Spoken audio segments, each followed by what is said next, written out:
Hello everyone, అందరూ ఎలా ఉన్నారు? ఈరోజు కెన్యా ముచ్చట్లలో దసరా స్పెషల్ ముచ్చట చెప్పుకుందామా రండి. దసరా అయిపోయింది కదా, ఇంకా దసరా ముచ్చట ఏంటా అనుకుంటున్నారా? ఏమీ లేదండి. దసరా టైంలో కెన్యాలో జరిగే బ్రహ్మోత్సవాల గురించి చిన్న చిన్న షార్ట్స్ పెడితే చాలా మంది నన్ను అడిగారు, ఈ బ్రహ్మోత్సవాలు అలాగే దసరాలో మీరు ఎలా సెలబ్రేట్ చేసుకుంటారు అనేది మొత్తం ఫుల్ వ్లాగ్ చేయండి అని. అందుకని ఈ 9 రోజులు మన సెలబ్రేషన్స్ ఒక ఫుల్ వ్లాగ్ లో అయితే పెట్టాను. తప్పకుండా లాస్ట్ వరకు చూడండి. వీడియో కొంచెం లెంగ్తీ అయిన ఇన్ఫర్మేషన్ అయితే చాలా ఉంది. 9 రోజులు విశేషాలు కదా, మరి ఆ మాత్రం లెంగ్తీ వీడియో ఉండాలి కదా. వీడియోలో అయితే బోల్డ్ అని కెన్యా ముచ్చట్లు అయితే చెప్పాను. ఫస్ట్ ముచ్చట లడ్డుతో స్వీట్ తో మొదలెడుతున్నాను. కెన్యాలో దసరా టైం కి అచ్చగా పెళ్లిళ్ళు ఎలా ఉంటది అలా ఉంటదండి ఇక్కడ సందడి. ఓ పక్క అయ్యవారి బ్రహ్మోత్సవాల హడావిడి ఉంటే ఇంకో పక్క అమ్మవారి పూజల హడావిడి కూడా ఉంటది. అది కూడా చూడండి ఈ వీడియోలో. బ్రహ్మోత్సవాలు స్టార్ట్ అయ్యే ఒక వారం ముందు నుంచే మా హడావిడి అయితే మొదలైద్ది. ఆడోళ్ళందరూ చెక్క లడ్డు చేయటంలో బిజీగా ఉంటే మగోళ్ళందరూ ఈ వాహనాలు కడగటంలో అలాగే టెంపుల్ శుభ్రం చేయటంలో హడావిడిగా ఉంటారు. ఇంకో బ్యాచ్ బాగా క్రియేటివ్ గా ఇదిగో ఇలాంటి అందమైన ముగ్గులు పెట్టడంలో హడావిడిగా ఉంటారు. ఆ వడ్డీ కాసుల వాడికి ఇండియన్ భక్తులే కాకుండా కెన్యన్ భక్తులు కూడా ఉన్నారండి. వాళ్ళు ఆ అయ్యవారికి చేసే సేవ ఇంత అంత కాదు, ఒక పెసర మనకన్నా ఎక్కువే. రేపు బ్రహ్మోత్సవాలు మొదలవుతాయి అనంగా మా ఆడవాళ్ళ గోల ఉంటది. ముందు రోజు పూల దగ్గర అయ్యవారికి మాల కట్టే బ్యాచ్ ఒకటైతే అమ్మవారికి మాల కట్టే బ్యాచ్ ఇంకొకటి. ఇక ఆ పైన వాహనాలకి అలాగే గుర్రాలకి కలశాలకి అలాగే ఇంకా డెకరేషన్ బ్యాచ్, ఇలా డిఫరెంట్ బ్యాచ్లు ఆడవాళ్ళు కూర్చొని మా మాల బాగుండాలి, మా మాల గొప్పగా రావాలి, మా మాల అందంగా రావాలి పోటీలు పడి మరీ కడుతుంటారండి. అంతేకాకుండా ఇందాక చెప్పినట్టు కెన్యా భక్తులు ఒక పెసర మనకన్నా ఎక్కువ అన్నాను కదా, ఇదిగో ఇక్కడ చూడండి అయ్యవారికి ఉంజలు చేసే ప్లేస్ డెకరేట్ చేస్తున్నారు. అలాగే మరి కొంతమంది ఇదిగో మాకు హెల్పర్స్ కింద అన్ని పూలు అవి అందిస్తున్నారు. ఇలా ఇంత హడావిడిలో బ్రహ్మోత్సవాలు అయితే స్టార్ట్ అవుతాయి. అలాగే అమ్మవారి పూజలు కూడా ఏం తక్కువ కాకుండా చేస్తామండి. ఇన్ని మాలలు కడుతున్నాం, 10 రోజులకు సరిపడా ఒకే రోజు కట్టేస్తున్నారా ఏంటి అని అడుగుతారేమో. అలా అనుకుంటే మీరు పప్పులో కాలేసినట్టే. ఎవ్రీడే కడతామండి. ఎవ్రీడే ఫ్రెష్ పూలు పెడతారు ప్రతిరోజు వాహనం అంటే గుర్తొచ్చింది. తిరుపతిలో ఏ వాహనాలు జరుగుతాయో అదే రోజు ఆ వాహనాలు ఇక్కడ కెన్యాలో కూడా చేస్తారండి. తిరుపతిలో బ్రహ్మోత్సవాలు ఏ పద్ధతిలో చేస్తారో ఆయా పద్ధతిలోనే అలాగే కెన్యాలో కూడా చేస్తారండి. ఎందుకంటే ఇదివరకు వీడియోలో నేను చెప్పినట్టు అయ్యవారిని అలంకరించడానికి అలాగే ప్రసాదాలు చేయటానికి, అంతేకాకుండా ఇక్కడుండే పూజారులే కాకుండా తిరుపతి నుంచి కూడా కొంతమంది పూజారులు వస్తారు. ఈ వాహనాలు చూస్తుంటేనే మీకు అర్థమైపోయి ఉండాలి. అలాగే ఏ రోజు స్వామివారు ఏ వాహనం మీద ఊరేగుతారో ఆ వాహనాన్ని ముందుగా రెడీ చేసి పెడతారు. అంతేకాకుండా ఇక్కడ కల్చరల్ ప్రోగ్రామ్స్ కూడా కండక్ట్ చేస్తారు. ఎందుకంటే స్వామివారికి గానము నృత్యము ఇష్టం అంటారు కదా, అందుకని ఇక్కడైతే హెల్త్ కేర్ కూడా పెట్టారు. ఎందుకంటే చాలా మంది క్రౌడ్ వస్తారండి, వాళ్ళ సేఫ్టీ కూడా చూడాలి కదా, అందుకని ఇక్కడైతే హెల్త్ కేర్ పెట్టారు, సేఫ్టీ సైడ్. ఈ బ్రహ్మోత్సవాలకి అయితే బోల్డ్ అంత మంది భక్తులు వస్తారండి. తెలుగు, తమిళ, కన్నడ అందరూ వస్తారు. అలాగే గుజరాతీస్ కూడా వస్తారు. ఇదే చూడండి క్రౌడ్ ఎంత ఉంటుందో. అందుకని తప్పకుండా మెడికల్ అయితే కావాలి. ఇక బ్రహ్మోత్సవాల మొదటి రోజు ఎలా స్టార్ట్ అయ్యిద్దో చూడండి. మొదటి రోజు గరుత్మంతుణ్ణి ఇలా పూజించి ధ్వజారోహణం అనేది చేస్తున్నారు. ఇదిగో ఇక్కడంతా పూజలు జరుగుతున్నాయి. పూజారి గారు యాగశాలలో పూజలు జరిపి ఆ గుడి ముందు ధ్వజస్తంభం ఉంది కదా, ఆ ధ్వజస్తంభానికి ఇలాగా ధ్వజారోహణం అనేది చేస్తారు. అక్కడ కూడా పూజ అయిపోయినాక పూజారి గారు ఆశీర్వదిస్తారు. అలాగే ప్రసాదం కూడా పెడతారండి. ఇక్కడ ఈ ప్రసాదానికి ఒక నమ్మకం ఉంటది. ధ్వజారోహణం రోజు ప్రసాదంగా తింటే పిల్లలు లేని వాళ్ళకి పిల్లలు పుడతారని కొంతమంది నమ్ముతారు. బ్రహ్మోత్సవాల మొదటి రోజు ధ్వజారోహణమే చాలా ఘనంగా జరిగింది, ధూమ్ధామ్ గా. నేను పుట్టి బుద్ధెరిగినాక తిరుపతిలో బ్రహ్మోత్సవాలు అయితే ఎప్పుడు చూడలేదు. అసలు స్వామివారిని దర్శనం చేసుకుని రావటమే గగనమైపోయింది. తిరుపతిలో ఇంత దగ్గరగా స్వామివారి సేవ చేయటానికి కుదిరితో లేదో నాకు తెలియదు గాని తిరుపతిలో బ్రహ్మోత్సవాలు చూడలేకపోతున్నాం అని ఫీల్ అయినా ఇక్కడ ఇంత దగ్గరగా స్వామివారి సేవ చేస్తూ బ్రహ్మోత్సవాలు చూడటం అనేది ఆనందంగానే అనిపిస్తుంది. పొద్దున హడావిడి అయిపోయి సాయంత్రం హడావిడికి వస్తే చక్కగా కొంతమంది లేడీస్ అందరూ కలిసి హోమగుండాన్ని ముగ్గులు పెట్టి అలంకరించి ఇలా దీపాలు పెట్టారనమాట. బ్రహ్మోత్సవాల మొదటి రోజు సాయంకాలము భూమి పూజ అనేది చేస్తారు. అలాగే కంకణాలు అనేది కూడా కట్టుకుంటారండి. ఇక ఆ రోజు నుంచి ఆ కంకణాలు కట్టుకున్న వాళ్ళు ఎవ్వరు బయట భోజనం చేయరు. ఓన్లీ గుళ్ళో ప్రసాదాలు మాత్రమే తింటారు. మొదటి రోజు తక్కువ మంది భక్తులున్న రాను రోజు వాహనాలకి చాలా మంది భక్తులు అయితే వస్తుంటారు. చాలా మంది మన షార్ట్ బ్లాగ్స్ చూసేసి ఈ టెంపుల్ ఎక్కడ ఉందని అడిగారు. SST టెంపుల్ అని చెప్పి గూగుల్లో కొట్టారండి. గూగుల్ తెలి చక్కగా తీసుకొచ్చి మన టెంపుల్ ముందు ఆపిద్ది. నైరోబీకి ఎవరైనా కొత్త వాళ్ళు వచ్చి పరిచయాలు చేసుకోవాలంటే టెంపుల్ మంచి ప్లేస్ అండి. ప్రతి నెల కళ్యాణం ఏంటి, ఉంజలేంటి, అలాగే ప్రతి పండగ ఇంతే ఘనంగా సెలబ్రేట్ చేస్తారు. టెంపుల్ కి వస్తే మాత్రం ఇండియన్ మిస్ అయిన ఫీలింగే రాదు. ఇండియాలో ఉన్నట్టే అనిపిస్తుంది. ఎందుకంటే మన వాళ్ళు ఎక్కువ మంది ఉంటారు కాబట్టి ఇక్కడ పొద్దున వాహనం స్టార్ట్ అయ్యే ముందు ఇలా చిన్నశేష వాహనాన్ని తీసుకెళ్లి తిప్పుకుంటా బలి అనేది వేస్తారండి. ఈ బలి అనేది వేసేసినాక వాహనం పూజ జరుగుద్ది. వాహనం పూజ తర్వాత ఊరేగిస్తారు, గుడి చుట్టూ ఊరేగిస్తారు అన్నమాట అయ్యవారిని.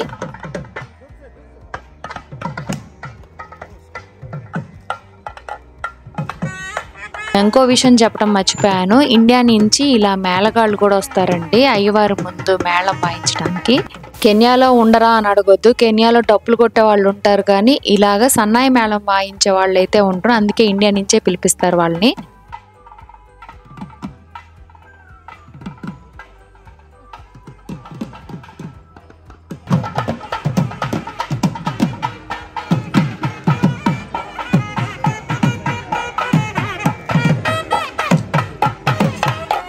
గుడి చుట్టూ అయ్యవారు ఊరేగింపు అయిపోయినాక ఒక ప్లేస్లో అయ్యవారిని పెట్టి ఇలా మేళగాళ్ళు ఫస్ట్ తిరిగినాక దాని తర్వాత ఆశీర్వచనం అనేది ఇస్తారు మనకి.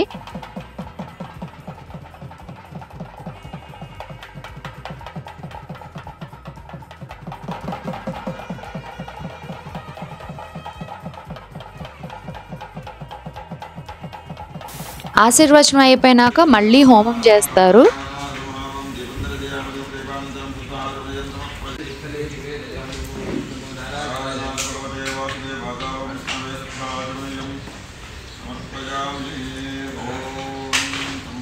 ఇలా ఊరేగింపు, హోమము, పూజలు అన్నీ ఫినిష్ చేసుకొని ఇంటికి వెళ్ళినాక ఇంట్లో మేము కూడా అమ్మవారి పూజ అనేది చేసుకుంటాము. నేనైతే నవరాత్రి 9 రోజులు అమ్మవారి లలితా సహస్రనామం చదివాను. ఒక రోజు ఫ్రెండ్స్ అందరినీ పిలిచి ఇలా పూజ అయితే పెట్టుకున్నాను. చాలా మంది గుళ్ళో కూడా లలితా సహస్రనామం అనేది పెట్టుకుంటారు. లాస్ట్ ఇయర్ నేను మన ఇంట్లో కూడా పెట్టుకున్నాను, అందుకే ఈ సంవత్సరం కూడా పెట్టుకున్నానండి.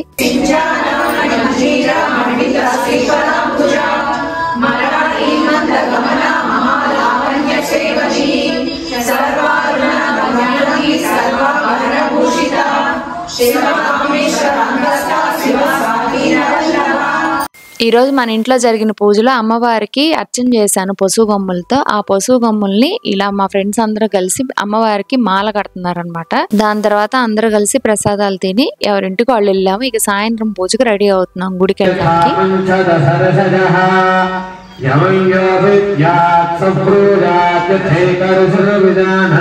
సాయంత్రం పూట అయ్యవారికి ఉంజలు చేస్తారు. ఆ ఉంజల్లో చాలా మంది పాడతారండి. అలా పాడేవాళ్ళలో మా అమ్మాయికి ఒక అవకాశం వచ్చింది.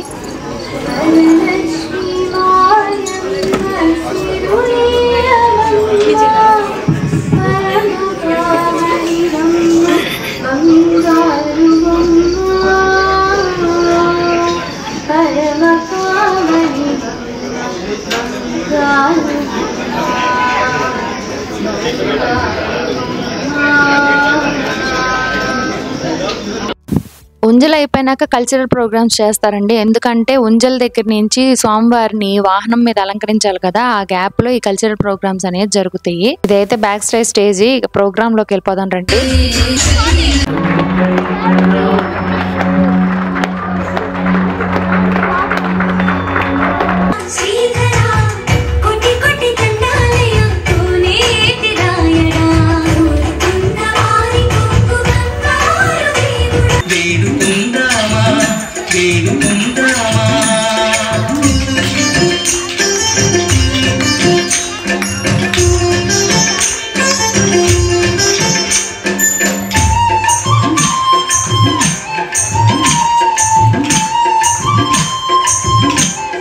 కల్చరల్ ప్రోగ్రామ్ అయ్యే లోపల అయ్యవారిని వాహనం మీద అయితే అలంకరించేశారండి. ఆ తర్వాత ఇక వాహనం మీద అయ్యవారిని ఊరేగిస్తారు గుడి చుట్టూ. ఊరేగింపు కూడా మామూలుగా ఉండదు, అందరూ కలిసి డాన్సులు చేస్తారు, అలాగే గోవిందనామాలు చెప్తారు. మీరే చూడండి ఎంత హడావిడి ఉంటుందో. నేనైతే ఈ వీడియోలో వాహనాలు వరుసగా అయితే చూపించలేదు, ర్యాండమ్ గా చూపించాను. ఊరేగింపు అయిపోయినాక అందరూ ఆశీర్వాదం కోసం ఇలా కూర్చుంటారు. దీని తర్వాత భోజనాలు ఉంటాయండి. ప్రతిరోజు పొద్దున్న, మధ్యాహ్నం, సాయంత్రం 3 పూట్ల భోజనాలు అయితే ఉంటాయి. ఇక భోజనాలు అయ్యాక ఇంటికి వెళ్ళాం. దాని తర్వాత మరుసటి రోజు ఉదయమే వాహనానికి వచ్చాం. ఎక్కువ శాతం ఆడోళ్లే ఉంటారు పొద్దున పూట వాహనానికి.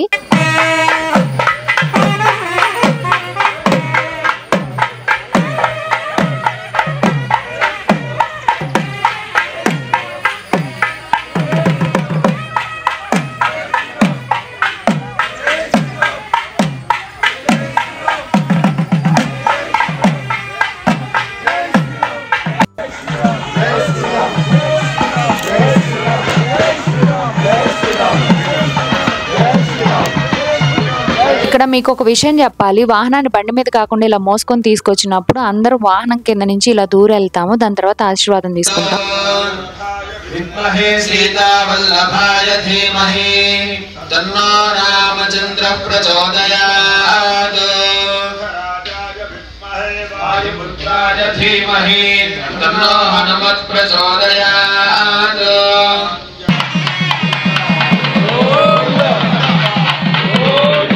పూజ ఆశీర్వాదం అయిపోయినాక ఇలా అందరం నుంచొని ఫోటోలు దిగుతాం. ఎందుకంటే పగలు ఎక్కువ క్రౌడ్ ఉండదు, అదే విధంగా కొంచెం టైం ఉంటది, అందుకని ఇలా ఫోటోలు అయితే దిగడానికి ఛాన్స్ దొరుకుద్ది. ఇక్కడ నుంచి ఇంటికి వెళ్ళి పూజ చేసుకొని అక్కడ నుంచి ఫ్రెండ్ తాంబూలానికి పిలిస్తే అక్కడికి వెళ్ళి తర్వాత ఇంకో ఫ్రెండ్ పూజకు పిలిచింది, అక్కడికి కూడా వెళ్ళాను, అది కూడా చూపిస్తారండి.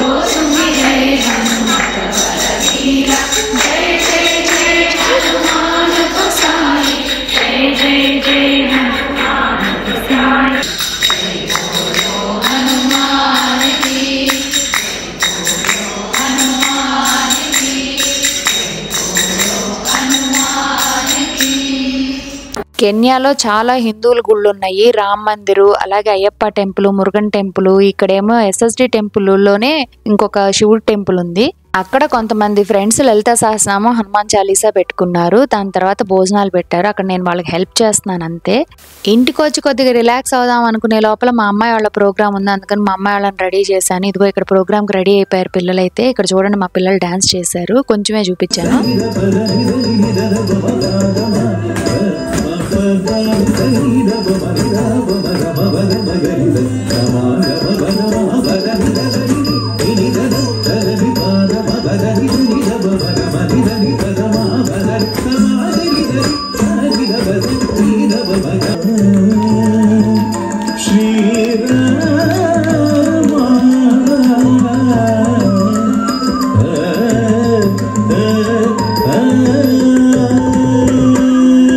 ఉంజల కల్చరల్ ప్రోగ్రామ్ అయిపోయినాక గరుడ వాహనం అయితే స్టార్ట్ అయింది. గరుడ వాహనం రోజు ఇలా అయ్యవారి బట్టల్ని ఇలా దిష్టి తీసి ఇసిరేస్తారు, అందరూ పట్టుకోవాలని చాలా ట్రై చేస్తారు, పట్టుకుంటే మంచిదంట.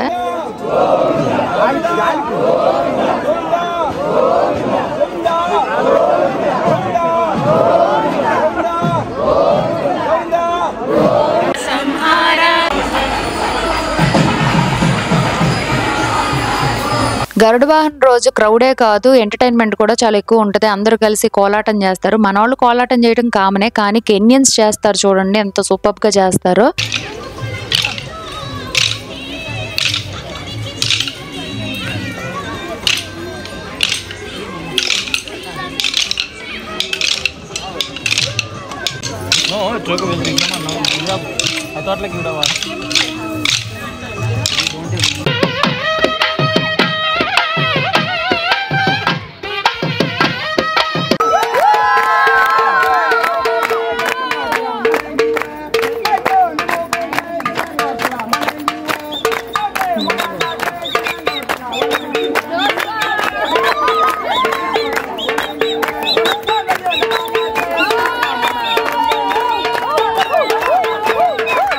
మా కెన్యన్స్ డాన్స్ చూస్తే మీకేమనిపించింది? నేను వీడియోలో స్టార్టింగ్ లో చెప్పింది కరెక్టే కదా, మనకన్నా ఒక పిసర ఎక్కువే వాళ్ళకి భక్తి. ఇదిగో వాహనాలు అయితే ఇలాగా నేను ర్యాండమ్ గా చూపించేస్తున్నానండి. అన్ని వాహనాలు పెట్టడానికి వీడియో లెంగ్త్ అయిపోయిందని ఇలా పిక్స్ పెట్టేశాను చూడండి. పొద్దున పూట వాహనం, హోమం, తర్వాత సాయంత్రం కల్చరల్ ప్రోగ్రామ్స్, మళ్ళీ వాహనం, ఉంజలు, ఇలాగా ప్రతిరోజు తిరుపతిలో ఎలా జరుగుతాయో అలా జరుగుతాయండి ఇక్కడ కూడా. ప్రతి సంవత్సరం బ్రహ్మోత్సవాలకి ఇండియా నుంచి ఒక గెస్ట్ అయితే వస్తారు ప్రోగ్రామ్ చేయడానికి. ఫోటోలో చూస్తున్నారు కదా, ఆ అబ్బాయి సింగర్ అన్నమాట, రాహుల్ తన పేరు.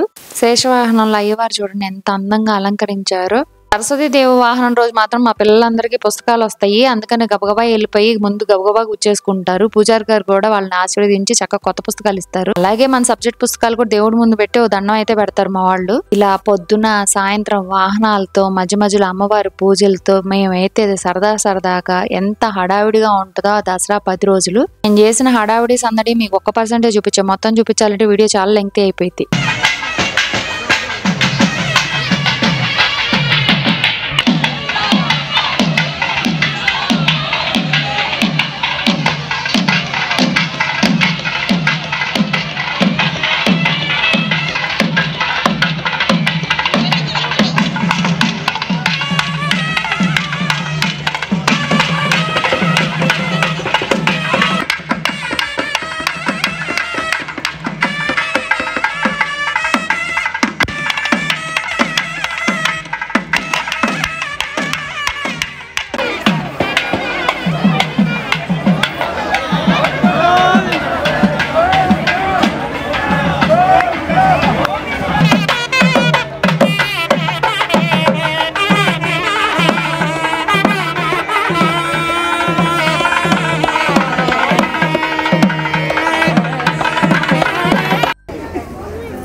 రథోత్సవం చూసారు కదా, అది కూడా చాలా బాగా జరిగింది. అక్కడి నుంచి మళ్ళీ ఆఫీస్కి వచ్చాను. ఇక్కడ హడావుడి చూడండి, వీళ్ళందరికీ బొరుగులు కలిపి పెడతానన్నమాట ఎవ్రీ ఇయర్. నా చిన్నప్పుడు నేను నెల్లూరులో ఉన్నప్పుడు వాహనం పూజ చేయాలంటే ఇలా బొరుగుల్లో బెల్లము, తినేచెనగపప్పు అలాగే కొబ్బరి వేసి కలిపి అందరికి పెట్టేవాళ్ళు. ఆఫీస్ లో ఆయుధ పూజ చేసి మా స్టాఫ్ తో ప్రసాదం తింటూ నా దసరా అయితే ఇలా గడిచింది. మీ దసరా ఎలా గడిచిందని కామెంట్ సెక్షన్ లో కామెంట్ చేయండి. వీడియో నచ్చితే లైక్ చేసి షేర్ చేసి సబ్స్క్రైబ్ చేసుకోండి.